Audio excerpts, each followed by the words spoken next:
Hey, what's up with it, guys? Hey, welcome back to another video. Now this is going to be my breakdown of my perfect dream PvP set come phase 5 once AQ is out, and kind of the play style, talents and stuff like that, the whole mindset of my perfect setup that I think is going to be the most fun for us as balanced druids once we get phase 5 and that loot available to us. So without any further ado, let's go ahead and hop into it. Now real quick, guys, Discord link down below for the Moonking's Discord, so go ahead and click that, join the Discord if you guys have questions.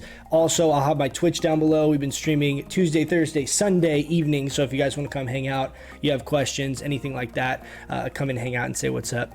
Now I'm going to post a link to this down below. This is the 60 upgrades website, which is a really good way for me to kind of put different gear sets together, talent builds that go with the gear sets, and share them with you guys. So this is cool because it shows you all the stats and everything down below as well, and you can click on any of the gear and it tells you, you know, where it drops from and all that kind of stuff.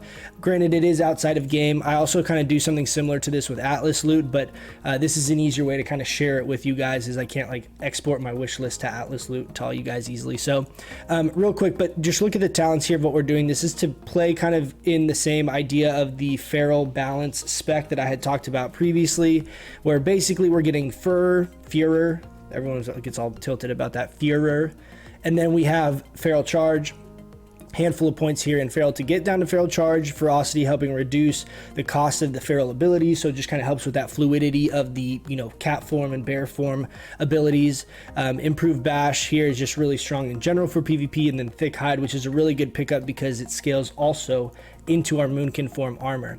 Down over here in the balance tree, there's a little bit of options you could do, but this is what I would probably set up for my PvP build, because I definitely want to have Nature's Grasp, I definitely want to have full improved Wrath, and I don't really want to sacrifice Natural Shapeshifter or any of these talents, and so I'm losing 1 point in Nature's Reach, which isn't ideal, but of all of the things, I think that's the lesser of all the evils currently available with trying to sacrifice 1 point somewhere. So onto the gear. The basic idea of this playstyle is that we are a caster and we're prioritizing caster DPS type stats, right? Spell damage, spell crit, things like that. However, if we can pick that up via leather items, that's a really big priority, because we want to be prioritizing the amount of armor that we're going to have in Moonkin form as well as bear form to help deal with hunters, rogues, warriors, and all of that. Because for me personally, the casters don't really bug me that much. It's getting wrecked by a warrior or rogue because we're really low on our armor value. So we're speccing into the feral talents like I showed, picking up a few points in thick hide.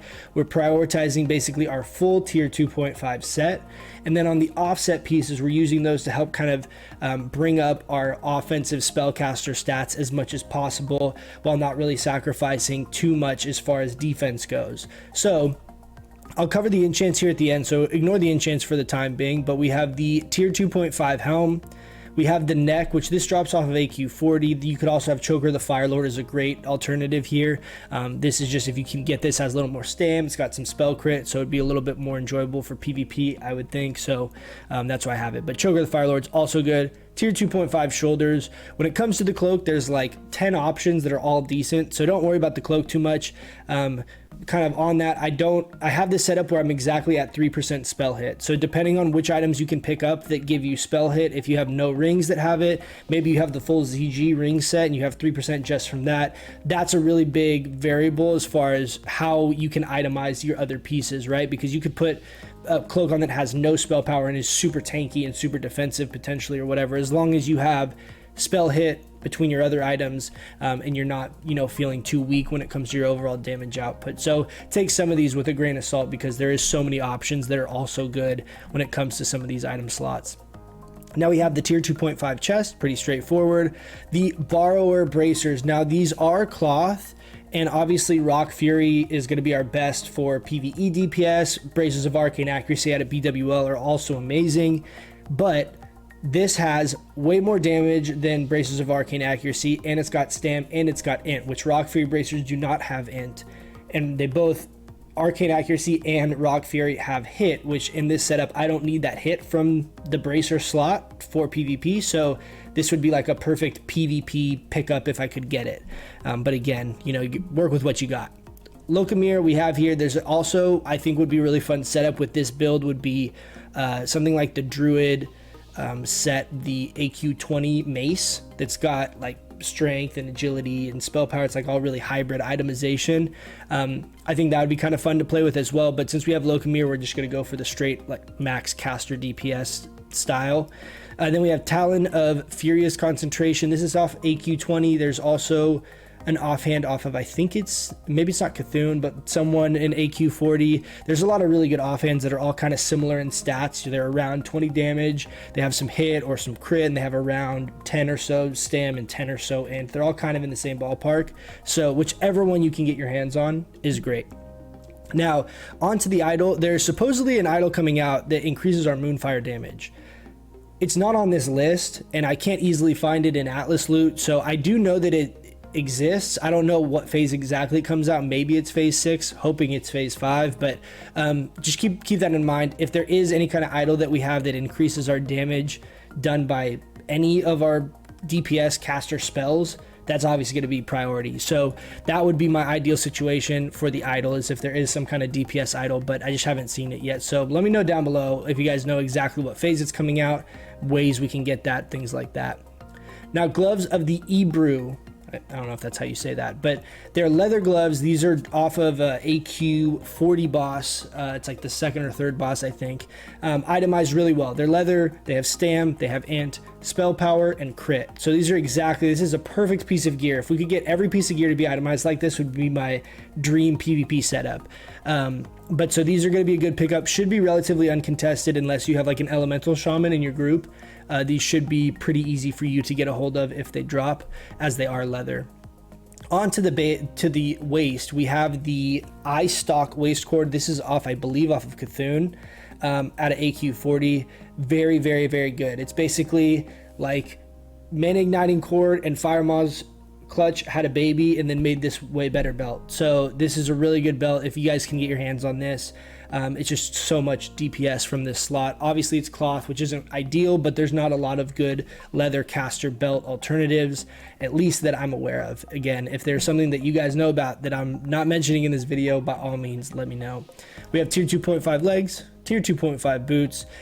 On to the rings and trinkets. Now this is where you get a lot of variation, because some of this stuff is not going to be very accessible, and some of you guys just have certain setups already. Like I said, if you had the 2 ZG rings and you're at 3% hit with those, that's really huge for PvP. However, Ring of the Fallen God drops off of, or it's from a quest reward from the Eye of Cthulhu, which is the turn-in quest, right? This should be an item that is, the Eye of Cthulhu should be an item, in my opinion, that is caster DPS prio. The other rewards are good. This is amazing. So this is like kind of similar to like the Heart of Hakar, right? Heart of Hakar, where it's just so much better for caster DPS. So this is in that same boat. Hopefully your guys' guilds are itemizing it the same way. And if that's the case, this shouldn't take you too long to get, assuming Cthulhu's not too difficult to actually get down. Now you could rock a lot of other options as far as rings. Band of Force Concentration is a great PvP ring with stam, int, damage, and spell hit. This is basically a ring that drops off of trash in AQ 40, I believe, AQ 40 or AQ 20, and it's got 25 damage, 1% crit, and 6 stam. So it's also a very good ring when it comes to PvP itemization. Again, so many options here. Really use your ring slots and your trinket slots to try and make sure you can creatively get to the 3% PvP hit cap, while then still prioritizing as many offensive stats as possible. It's okay to be over 3% hit cap. It's not bad, but if you have alternatives that are going to yield you more stats or more damage, that should be what you should be trying to do once you get to that 3%. Onto the trinkets. Now I have Neltharian's tier here. Obviously this is going to be a long shot if I'm able to even get this, but in a perfect world we would have this. And then I really like Toe Up personally because of the fact that it's such a short cooldown, and 15 seconds usually is a good like short burst window for you to actually capitalize on the damage. There's some really good alternatives once Nax comes out, but for PvP, Toe Up is definitely one of my favorite pickups as well. You could also just rock something like a tier and then like Briarwood Reed or something just for the constant, you know, damage output. It would be kind of up to you. Really quickly on the enchants, what we have here is I have the ZG enchant when it comes to my helm and my legs. Granted, this isn't giving us bonus damage, but 10 stam, 10 int is really valuable, and 24 healing is helpful because it's very, very common that we're either, you know, healing ourselves or healing allies when we're out in the open world and doing PvP. So I still really do value the healing when it comes to the open world content. Not necessarily the enchant I would use for PvE raid DPS, but for PvP, this is my go-to enchant for sure.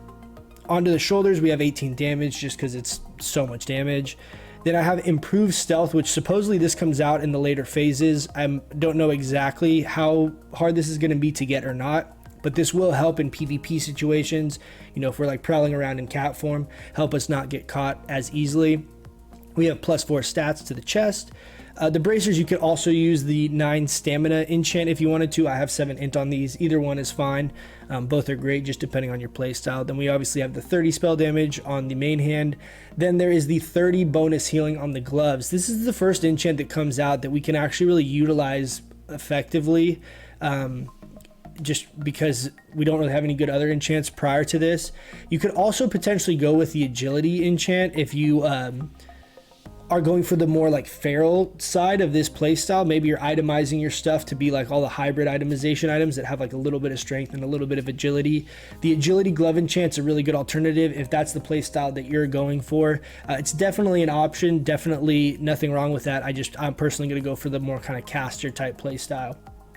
And then we have the, like I said, the ZG enchant on the legs, and then the move speed on the boots. Nothing too exciting there. Now, the last thing I want to touch on here is why I think this is going to be such a good spec for PvP, or a good build, I guess you could call it, is that since we have that thick hide talent, I don't have any way of easily calculating that into the armor, because it's kind of multiplicative in how it works with like Moonkin form and bear form. And I don't know the exact math on it, but what I can tell you is if we switch these to the defensive stats, you can see with this gear, we're at 1779 armor, right?